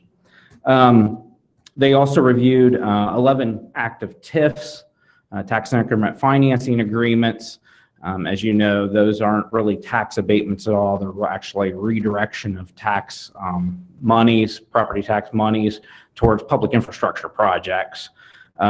So when we review these, we look at is the money being paid by the company? Is it going into a fund at the county and then coming to the city? And then is the city paying that money into the projects that were designated in the agreements themselves? And the commission of council found that all of those were in compliance. All the money was being collected and spent appropriately, and recommended that you continue those as well. They also reviewed 35 residential CRAs. Those are the ones that are given on projects within very specific districts within the city to try to stimulate home improvements and bringing up those neighborhoods. They found all of those to be in compliance and recommended continuance. Just a little notation here. I wanted to say that of the 15 incentive agreements, they have helped us to create 485.5, I'm not sure where that half person came from, but 485.5 jobs since their inceptions, which are ultimately multiple years. And 334 jobs were retained due to them, with $36.929 million of payroll. So it is an effective program. The CRA program is itself and has allowed us to get a lot of investment into the city. What we're asking for this evening is council to pass the continuance of said incentive programs, and we will come back before you next year reporting again on these as well. Any questions for Mr. Hughes? Any motions? I'll move for a vote on Resolution 1917. Second. Motion by Mr. Browning, second by Mr. Jones. Any further discussion? Roll call, please. Mr. Jones? Yes. Mr. Browning? Yes. Mr. Rohr? Yes. Mr. Hellinger? Yes. Mayor Riggle? Yes. Motion carries. Thank you for all your Thank you hard very work on much. this. Just for the record, he said a motion for a vote. Does it we have to change it to a motion for approval? Did you say vote or? I did. Vote. So we just voted to vote. We voted to vote? Yeah. I move to vote for approval of Resolution 1917, excuse me. Second. I have a motion by Mr. Browning to approve Resolution 1917 and seconded by Mr. Jones. Roll call, please. Mr. Jones? Yes. Mr. Browning? Yes. Mr. Rohr? Yes. Mr. Hellinger? Yes. Mayor Riggle? Yes. How's that? I'm glad he got that. Darren would have said something if he heard it, not to do it. Yeah. The due date on our state reporting is March 31st, so these will all be reported by the end of this week. Actually, it's Sunday, right? Okay, item 13 is consideration of ordinance number 1910. Ordinance number 19-10, an ordinance approving a community reinvestment area agreement and school compensation agreement with Cello Bono LLC, Delaware City Schools, Delaware Area Career Center, and the City of Delaware for investment in real property improvements at a building at 5 North Sandusky Street and declaring an emergency. Emergency clause, that this ordinance is hereby declared to be an emergency measure necessary to provide for the public peace, safety, health, and welfare of the city, and is necessary to finalize negotiations, and as such will be in full force and effect immediately upon its passage. Thank you. Mr. Hughes? Thank you, Madam Mayor, members of council. Long time no see. In an effort to create more, I gotta be a comedian. I mean, it's been a long, strenuous night. So, in an effort to create more office space in our downtown, along with the white collar jobs that we so desire, the Tax Incentive Negotiation Committee, which does include your school districts, which are the primary beneficiaries of property tax, are recommending a 100% 15-year tax, CRA tax abatement on the Cello Bono. Am I pronouncing that correct? Cello Bono. There's a way to say that. Yeah, I'll let you explain that. Yeah, thank you. Project, and what this is a an effort to renovate the second and third floors of the Son of Thurman building on North Sandusky Street. Mr. Duvall here, and I'll let him talk a little about his project, is anticipating to spend $500,000 on 2 floors of renovation. It's about 7,100 square foot up there. That's correct, right? And due to the abatement, he is basically saying he will commit to the creation of 20 full-time equivalent jobs. As in other similar projects to this, he's not creating them for his company. He's creating space for 20 jobs. One of those will probably be with his restaurant company, but the others will be with tenants in the facility, much like Symmetry 2 or other office buildings that we've done in the past. Those 20 jobs would have a salary, a new payroll of $820,000 minimum. I think that these numbers are very conservative with the square footage. If you just go with, a typical square footage calculation, you're probably actually over 70 jobs and 2 floors with that much square footage. But we're committing to 20, which does get him within our parameters that we require for 100% 15-year abatements, which, as you see down here in the green on the bottom of your info sheet, it is a target industry. They're office jobs, and they're hiring greater at or greater than LMI wages, $41,000. That's low to moderate income. Project has 25% or greater return on investment for the city. This one at that payroll would actually have 124%, almost 125% return on investment. The project has 30% or greater return on investment for the school district. Mr. Duvall would be paying a school compensation pilot payment directly to the school districts, being Delaware City Schools and Delaware Area Career Center, as part of this project. And that would be, I've got the calculation there somewhere. What did I do with that? I lost it, but it's in your packet here. He'd be paying the 30% of what the schools normally would have received each year for the entirety of the abatement period of 15 years. With that, I'd like to introduce Mr. Duvall and have him talk a little bit about his project and his plans for the second, third floors. Thank you, Sean. I've been doing business now here in Delaware for 5 years, and one of the things I always tell people about the city of Delaware is just how business forward the town is. That's what drew me to Delaware to begin with, not just to operate the restaurant, but also to purchase the building. And even though I've been very deliberate in my actions to this point so far, Delaware is a great place to do business. This is one of the worked with Sean for some time now on this, as we've crept up to this project. And that said, we all transact business in a way that where each of us has a plan. We're going to do what we're going to do for our own futures. But at the same time, in the 5 years that I've been here in Delaware, I've become part of the community, I feel, and I've become, I don't know, there's sort of a kinship I have with everybody else in this downtown. I enjoy being here. I like it. I want to make that building, you know, a centerpiece and a showpiece. And I've had a lot of people, you know, kind of coalesce around me that I've talked to. They're a lot smarter than I am, that know their way around this business, you know, Sean being foremost among them. And it just makes, this makes too much sense not to do for everybody, you know, for the city. You know, for me personally, it makes a lot of sense from a business standpoint. And also, I do take pride in the fact that, you know, I've brought jobs so far through the commission of, through conducting business as a son of Thurman, but, you know, to have the opportunity to bring more here, that'd be fantastic. There are realities, though, and those realities manifest themselves in the form of numbers. And, you know, this is something that, you know, what you're considering passing is really, really important in terms of, you know, making sure this project, you know, comes to fruition. You know, you folks have been through this a number of times as Delaware has continued to grow. And, you know, so you know that, you understand that, and I appreciate your consideration. Thank you very much.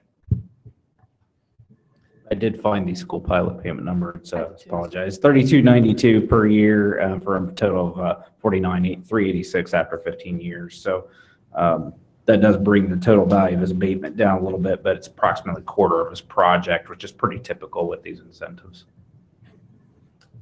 I have a couple of questions. So if you had offices up above, where are they going to park? Do you have parking available to them? That is a huge concern and a huge question. You know, that's also one of the reasons that, among many, that, you know, considering doing commercial space rather than residential space, you know, parking is a huge consideration as the occupant of the first floor and as someone who, you know, as a business owner would like to see more parking. Yeah. You know. Do you have parking though at your building that you can offer them? No. Like behind or anything? Nope, not the first bit. I looked at the deed. The property lines were drawn up, I think, in 1857. I have a coal chute. You know, I think that's about it. But no, and that's something I'm working with. Actually, you know, the realty people. You know, figuring out how we can you know, best market. But you know, I understand your concerns as well. Space is space. Mm-hmm. And then the other thing is on a new payroll, you have $820,000. Mm-hmm. Most likely it's going to be someone that's self-employed that's starting in there. I don't know too many self-employed people that start off making money right off the bat. Where did you come up with that number? I don't know who came up with it. That was actually my recommendation. That's what I kind of figured. To Chris. If you look at the projects that we have done downtown recently, the averages are okay, approximate to what we are typically seeing now. And that, again, I actually think that's, I would not consider what he's doing to be an incubator. In fact, I think what he's creating the space for the folks who have started to be able to pay themselves can move into. His will not be cheap office space. It will be a market rent office space, unlike some of the others that we've done recently. So in order to be able to afford that, you're going to have to be able to make money, pay yourself. Yeah, further to that, I do not anticipate someone who's not able to pay themselves as an ideal renter. So I plan on vetting them. Yeah. You have to pay yourself. Yeah, that's right. Yeah. So yeah. I remember the first couple of years of a self-employed person. It's not fun. No, it's not. Excuse me? Did you need his address? You were looking at? Oh, goodness gracious. Yeah, I'm sorry. Chris Devol, DEVOL, residence or business?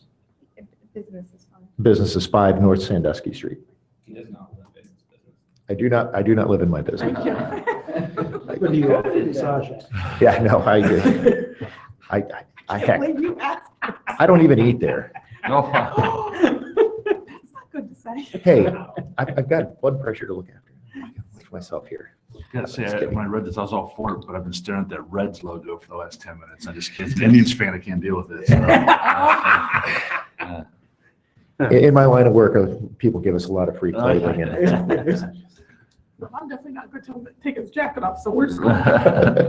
What type of businesses, Chris, do you envision there? Small businesses? You know, definitely white collar jobs. You know, whether it be law firms. One of the things I really considered also was the fact that, I mean, here we are in Delaware County, you know, for how many years on end, one of the fastest growing counties in the country, right? And we're in a county seat.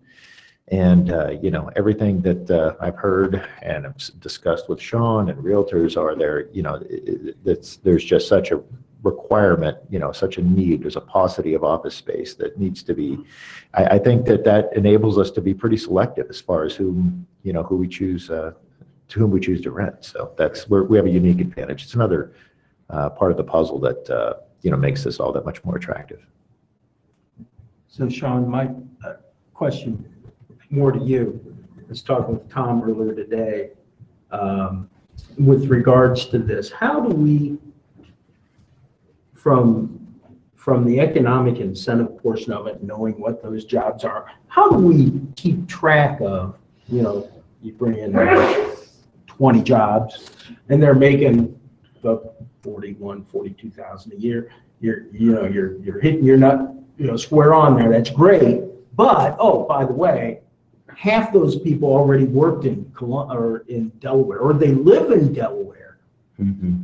So how are we able to track and actually know what that net increase is in income tax to the city? I mean, you know, because if I'm working from home and now I'm working down there, I'm working for somebody else.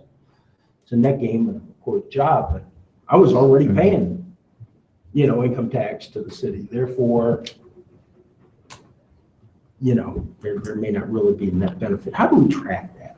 When multi-tenant situations report each year as part of the tax incentive review, I'll take Symmetry 1, Symmetry 2, for example. I usually, they have to tell me who's actually occupying their space, what's the name of the business.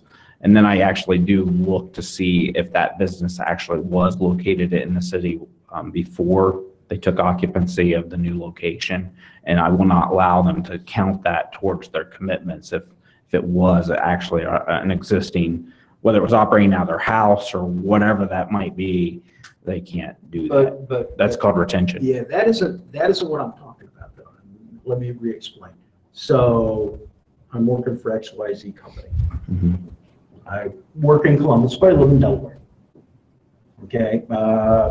The law firm opens on the second floor, and I get my JD, and I decide I'm going to go there and work. So now, you know, I'm working, but I already lived in Delaware. So I was already paying, I got a 50% credit, so I was paying my 0.0925 already. Mm-hmm. So now you can't say that my $100,000 salary, whatever that is all net gain. How do you track that? I mean, because I already lived in Delaware, so I was already paying some. We have no way of tracking down to the individual, unfortunately. I mean, that would be beyond, I think, our finance department, myself. I'd spend all my time, I think, doing that down to the payroll. I mean, the net, what you're always looking for is a net benefit, right? And with that situation, if you're talking about you were losing some of your tax money to Columbus, now you're getting 100% of it if they're living and working here. But also, hopefully, that company is hiring other individuals who are not, you know, or are moving here or something of that nature, who were not Delaware residents but might become Delaware residents. So again, it's always looking for that net effect. There's also the multipliers that I never really talk about. Is, you know, if company X comes here and they're in this industry, they have a 1.5 multiplier, you know, based on, you know, what other types of jobs are going to have to come here to serve that company. And so on and so forth. So unfortunately, the devil's in the details, and that's just one of those details we can never really get down to. Any other questions for Sean, Mr. Duvall? I do appreciate that question, though. Thank you.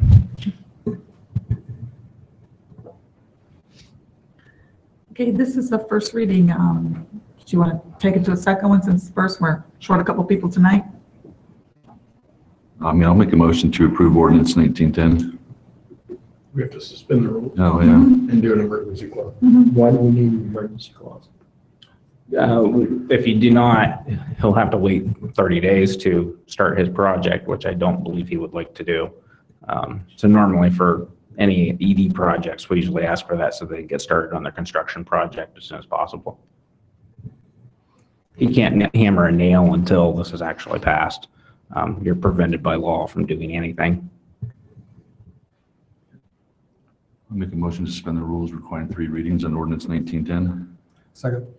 Motion by Mr. Jones, second by Mr. Browning. Roll call, please. Mr. Jones? Yes. Mr. Browning? Yes. Mr. Rohr? Yes. Mr. Hellinger? Yes. Mayor Riggle? Yes. Make a motion to adopt the emergency clause on ordinance 1910. Second. Motion by Mr. Jones, second by Mr. Browning. Roll call, please. Mr. Jones? Yes. Mr. Browning? Yes. Mr. Rohr? Yes. Mr. Hellinger? Yes. Mayor Riggle? Yes. Move for approval of ordinance 1910. Second. Motion by Mr. Jones, second by Mr. Browning. Any further discussion? Roll call, please. Mr. Jones? Yes. Mr. Browning? Yes. Mr. Rohr? Yes. Mr. Hellinger? Yes. Mayor Riggle? Yes. Good luck. Thank you very much. Really appreciate it. Looking forward to making this happen. Thank you. Oh, I had one more question. You have an elevator, or is it going to be stairs? No, it's just the stairs. So, Keep them healthy, right? and I just don't know how we would do an elevator. I was These just buildings curious. are a million years old, so. Thank you, though. Thank you. All right, appreciate it. Thank you very much. Thank you for your time. Okay, item 13 is consideration of ordinance. 14. Oh, sorry, 14. Consideration of ordinance number 1911. Ordinance number 19-11, an ordinance amending the management, professional, technical, confidential, and supervisory employees pay plan. Yeah, this is a first reading of a proposed amendment to our pay plan, which would do 2 things. One, it would change the title from the budget analyst position to budget management analyst, and there's an explanation in there regarding that. The second and probably more important recommendation comes from our Chief Information Officer, Susie Daly, who's with us this evening, to discuss a position that's been in our budget for the last couple of years that we haven't filled, that she's evaluated, and now is making a recommendation on a title change to kind of more align with some of the observations she's had and direction that the department is going. So I'll let her kind of fill in the details. You have a memo from Susie on this, but if you want to just give them the abbreviated version, that'd be great. Sure. Good evening. I am here to ask that the position change to application system specialist from database analyst. Part of the reason is evaluating the needs of the IT department, the needs of the city, and all of the projects that are coming down the path.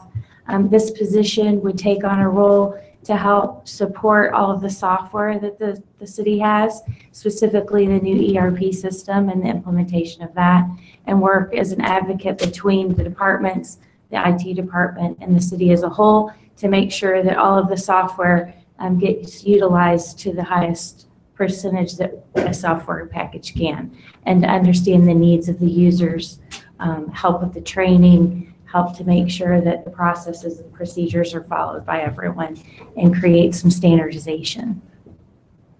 This is a new position. It is a new position. It was titled as a database or a data analyst, which that is definitely part of the job just because everything has data. But an extension of that is understanding all of the different applications and understanding what to do with the data, how people need to use it, how it can be integrated, how it can be used throughout the city.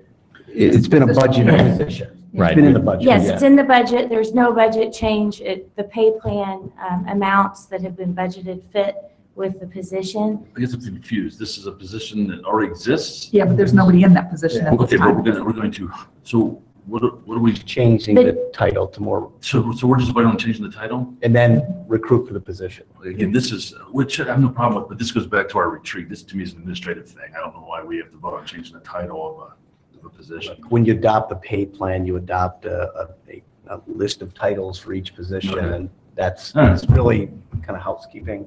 But The position was in the budget 2 years ago and got approved. I think Scott Stowers was our CIO at the time. And the intent was exactly, for the position, exactly what Susie just indicated. We kind of struggled with the title, weren't sure what, in the IT world it would actually be called. I think this position makes more sense. but the use of the position was pretty much the same as presented to council at the time. We held off on filling the position as we transitioned a couple things in the Title's all department. IT gibberish to me, so you can call it what you want. Well, application is software, so. Is it something that could go on the consent agenda in the future? No, because it's Specific item. an ordinance. The ordinance is adopted by council annually, so whenever there's a change to the pay plan ordinance, whether it's pay, whether it's a title, we need to bring it to you for your And consideration. that's what makes it a little bit different, even though it seems inconsequential, because council So has we to could change the approve. ordinance to get to eliminate the title portion of it. Possibly, you'd have to separate, I don't know what. I know, but they'll read the title. Somebody give you a rule suspension, let's go. Oh, I don't. 1912. Motion to suspend the rules, plan three readings on ordinance 1911. Second. Motion by Mr. Jones, second by Mr. Browning. Roll call, please. Mr. Jones? Yes. Mr. Browning? Yes. Mr. Rohr? Yes. Mr. Hellinger? Yes. Mayor Riggle? Yes. Motion for approval of ordinance 1911. Second. Motion by Mr. Jones, second by Mr. Browning. Any further discussion? Roll call, please. Mr. Jones? Yes. Mr. Browning? Yes. Mr. Rohr? Yes. Mr. Hellinger? Yes. Mayor Riggle? Yes, motion carries. Thank you. Okay, city managers, or finance, I'm sorry, didn't just slight you there, buddy. That's okay. The report through February was included, I think, as an addendum to the packets. Pretty early in the year, nothing really to report. Some of the development-related fees look like they're down in large percentages, but we'll see how that progresses. As I indicated earlier, 2018 was kind of a banner year for development-related revenue streams, so. Well, isn't it now that they're paying us, instead of getting the whole big lump thing up front, we're paying? Well, that's differently? engineering fees, but like our impact fees and capacity fees, I don't think we're quite, for the first 2 months of 2018, at the level we were for the first 2 months of 2000. I say it backwards. We're not at the same level in 2019 for the first 2 months that we were in 2018. I think all the sales are off now, so they're not getting any discounts. Might end up being the second highest instead of the highest. But it's nothing to be, I mean, we kind of anticipate some fluctuation in those type of revenue streams. Everything else seems to be as projected. Okay, Real any quick, questions? well, while we're talking finance, what's the scheduled date for the finance committee? A week from this Wednesday, the Okay. 3rd. April 3rd, I believe 3:30? I have it, I just have it scheduled. You have that, I don't have Chris? a time. I didn't have a time. I didn't set the time. I believe we had it at 3:30. I believe so. I can double check and send a reminder tomorrow. Perfect. No, I got it now. That's fine. Okay. City managers? Just real quickly, we opened bids 2 weeks ago for the East William Street project. It was slightly over the budget, but it is a project that is very important to the city. So we're currently identifying some other funding sources for that project. And we should be able to hopefully bring a supplemental appropriation as part of the capital improvement program amendment to council probably at your next meeting, in your first meeting in April. Fairgrounds, Carolyn, Mayor Riggle and I were at a groundbreaking on Saturday, the long-awaited junior fair building. And we watched kind of the partial demolition of the existing building take place. It's kind of interesting and long-awaited. Permissive fee language regarding license plates is still in the budget. I think I reported to you on Friday what that means to the city. I think that's going to be helpful. Hopefully it will stay in during the conference committee. As far as the gas tax, we're hoping that the Senate, the conference committee goes higher than what the Senate was recommending. This House was at 10.6, then the Senate brought it down to 6. The governor wanted 18. We'll see where it lands. They've got to report the budget out by the end of this month. Riverby, I'll have a fuller report for you later this week regarding. It looks like we're close to working with that homeowners association in terms of getting a sewer, getting them tied into a public sewer. It's a complicated project. We're a very small piece of it, but essentially they're going to be petitioning the Delaware County Commissioners for a special assessment, not only for the sewer, but also for road improvements. And so that's working its way through the process right now. On that, I was told it's going to cost each person $2,400 between the sewer at $1,200 and the roads at $1,200 on their tax bills. That's a lot of money. I think they're spreading it over, I think, a 20-year period. They're getting actually, they're they're doing an assessment, a 20-year assessment. Those are the numbers I was given yesterday. You're referring to which? Riverby. Okay, well, I just want to bring that out in public because what you said, and that's not like people can interpret. Oh, no, I'm Everybody's sorry. going to get it. No. This is Riverby for their new sewer plant, and then the roads need to be. Yeah. They've looked at an assessment that not only captures the cost of the sewer, but they're actually broadening it to improve the roads as well. So it will be significantly more than what they're paying now. So anyway, that's moving along. At some point, there will be council action for an intergovernmental agreement between the city and the county as to how that payment will be made, when we'll get paid.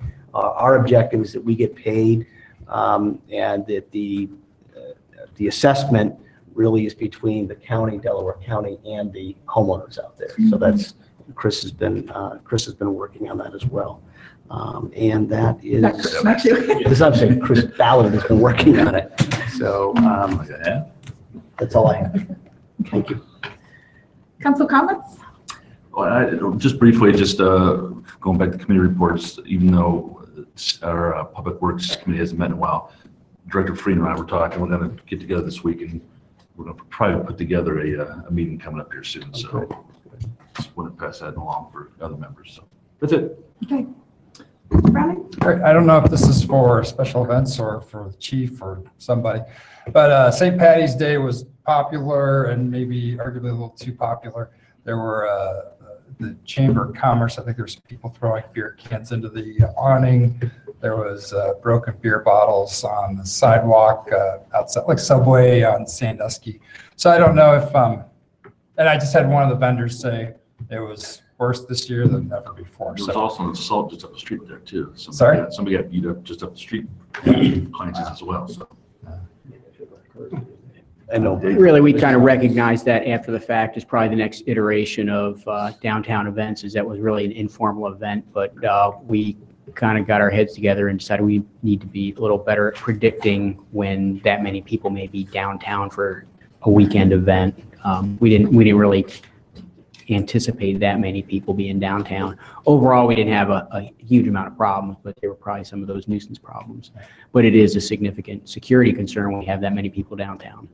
Are there a series of bars that sponsor that? I know there's something, but I'm not sure. I know there was a pub crawl. I don't know who sponsored it. It wasn't a formal city event. There were no street closings. There was nothing formal, but it was a loosely organized event as far as I know. Yeah.